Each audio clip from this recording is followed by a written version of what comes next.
मराठी चित्रपटसृष्टीतील लोकप्रिय जोडी म्हणून ओळखले जाणारे आदिनाथ कोठारे आणि उर्मिला कानेटकर कोठारे यांनी अखेर त्यांच्या नात्याबद्दल मोठा निर्णय जाहीर केला आहे. अनेक दिवसापासून त्यांच्या घटस्फोटाच्या चर्चांना उधाण आलं होतं आणि आता दोघांनी अधिकृत निवेदन देत या बातमीवर शिक्कामोर्तब केला आहे. दोघांनी एकत्र प्रसिद्ध केलेल्या निवेदनात त्यांनी स्पष्ट केलं की खूप विचारांती आम्ही एकमेकांच्या संमतीने पती पत्नी म्हणून वेगळं होण्याचा निर्णय घेत आहे. मात्र त्यांच्या आयुष्यातील सर्वात महत्त्वाची गोष्ट म्हणजे त्यांची मुलगी जिजा. तिचं संगोपन, संरक्षण, शिक्षण, जबाबदारीसाठी हे दोघेही कायम तिच्या पाठी असणार आहे, असे त्याने आवर्जून मेन्शन केलं. आदिनाथ आणि उर्मिला यांनी 20 डिसेंबर 2011 साली प्रेमविवाह केला होता. त्यांच्या नात्याबद्दल चाहत्यांमध्ये नेहमीच उत्सुकता होती.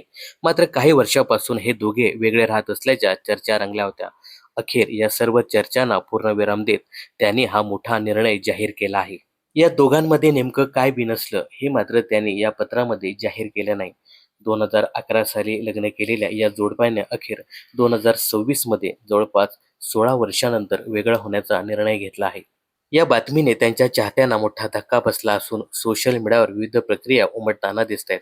अनेकांनी त्यांच्या निर्णयाचा आदर करत पुढील आयुष्यासाठी शुभेच्छा दिल्या आहेत.